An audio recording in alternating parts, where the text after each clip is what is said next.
சிவபெருமானின் கண்ணீரில் இருந்து பிறந்த ஒரு மகளின் கதையை யாரும் சொல்லவில்லை. ஆனால் இன்று நான் அந்த இரகசியத்தை உங்களிடம் பகிர்ந்து கொள்ளப் போகிறேன். நமக்கு எல்லாம் தெரியும், சிவனுக்கு கார்த்திகேயன், விநாயகர் என்று 2 மகன்கள் இருக்கிறார்கள் என்று. பார்வதி தேவியும் சிவனும் அவர்களின் பெற்றோர்கள். ஆனால் ஒரு மகள் இருக்கிறாள் என்று யாரும் பேசுவதில்லை. இந்த கதை மிக பழமையானது, மிக இரகசியமானது. இது சிவபுராணத்தில் மறைந்து கிடக்கும் ஒரு அதிசயமான நிகழ்வு.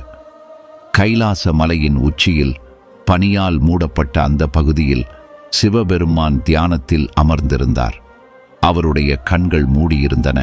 மூச்சு மெதுவாக வந்து போய்க் கொண்டிருந்தது. அந்த நேரத்தில் அவருடைய மனதில் ஒரு வேதனை ஏற்பட்டது.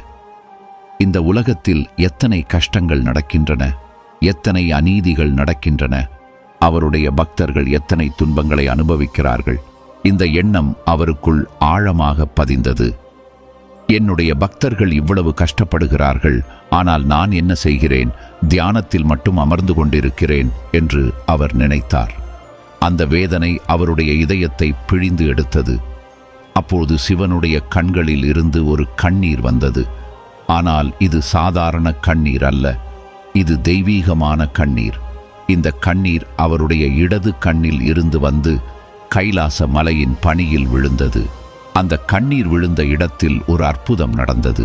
பனி உருகி ஒரு சிறிய குளம் உருவானது. அந்த குளத்தில் இருந்து ஒரு ஒளி வந்தது. அந்த ஒளி மெல்ல மெல்ல ஒரு உருவம் எடுத்தது. அந்த உருவம் ஒரு குழந்தையின் உருவம், ஒரு பெண் குழந்தை. அவளுடைய முகத்தில் சிவனின் அம்சமும் பார்வதியின் அழகும் இருந்தது. சிவன் தன் கண்களை திறந்தார். அவர் முன்னால் ஒரு அழகான குழந்தை நின்று கொண்டிருந்தாள். அவளுடைய கண்கள் பூர்ண சந்திரனைப் போல ஒளிர்ந்தது. அவளுடைய புன்னகை மலர்களைப் போல மனதை கொள்ளை கொண்டது. பிதாவே, அந்த குழந்தை பேசினாள். அவளுடைய குரல் இனிமையானது, அதே நேரம் வலிமையானதும் கூட. நீங்கள் என்னை உருவாக்கினீர்கள் உங்களுடைய கண்ணீரால். நான் உங்களுடைய மகள். என்னுடைய பெயர் என்ன? சிவன் மிக நெகிழ்ச்சியடைந்தார். என் மகளே, நீ என்னுடைய கண்ணீரில் இருந்து பிறந்தாய். அந்த கண்ணீர் உலக துன்பங்களை கண்டு வந்தது. எனவே உன் பெயர் அசோக சுந்தரி என்று இருக்கட்டும். ஆனால் நீ துன்பத்தை போக்குபவள், நீ உலகத்திற்கு ஆனந்தம் தருபவள். ஆனால் இப்போது ஒரு பிரச்சனை வந்தது. பார்வதி தேவி திரும்பி வந்தார். அவர் கைலாசத்தில் இல்லை, அவருடைய தந்தை வீட்டிற்கு சென்றிருந்தார். அவர் திரும்பி வந்து பார்த்தபோது ஒரு குழந்தை சிவனுக்கு அருகில் இருக்கிறாள். இந்த குழந்தை யார்?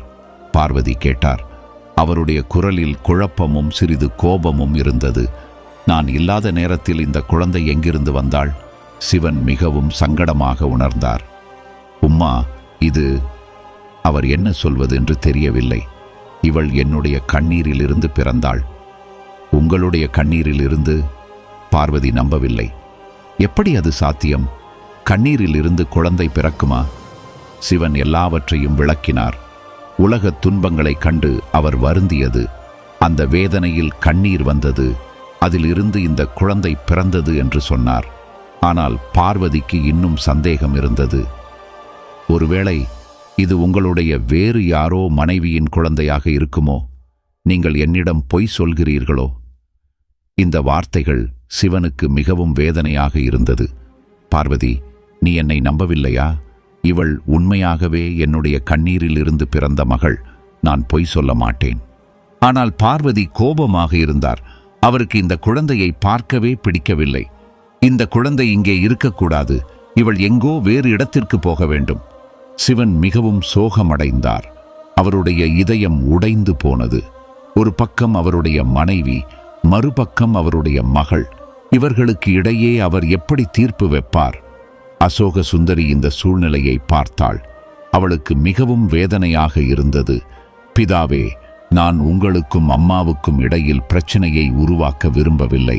நான் போய்விடுகிறேன். இல்லை மகளே, நீ எங்கும் போக வேண்டாம், சிவன் சொன்னார். இது உன் வீடு.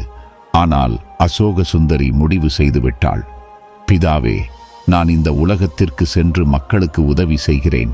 உங்களுடைய கண்ணீரில் இருந்து நான் பிறந்தேன் என்றால் நான் மக்களுடைய கண்ணீரை துடைக்க வேண்டும்.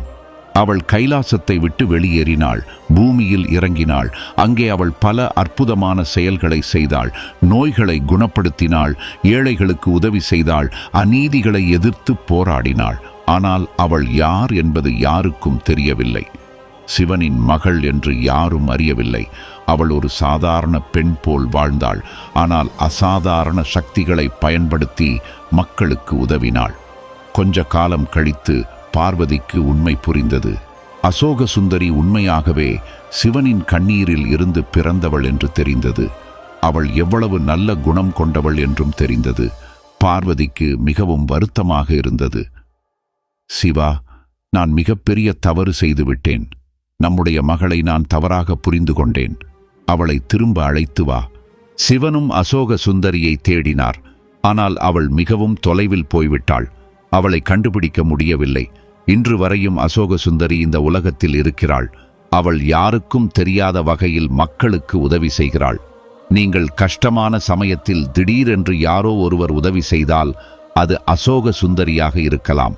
சிவனின் மறக்கப்பட்ட மகள். இந்த கதை நமக்கு என்ன சொல்கிறது? குடும்பத்தில் பிரச்சனைகள் வரும்போது குழந்தைகள் எவ்வளவு பாதிக்கப்படுகிறார்கள் என்பதை. அசோக சுந்தரி போன்று பல குழந்தைகள் தங்கள் பெற்றோர்களின் பிரச்சனைகளால் வெளியேற வேண்டிய நிலைமை வருகிறது. சிவனின் இந்த மறக்கப்பட்ட மகள் இன்று வரையும் உலகத்தில் சேவை செய்து கொண்டிருக்கிறாள் என்று நம்பப்படுகிறது.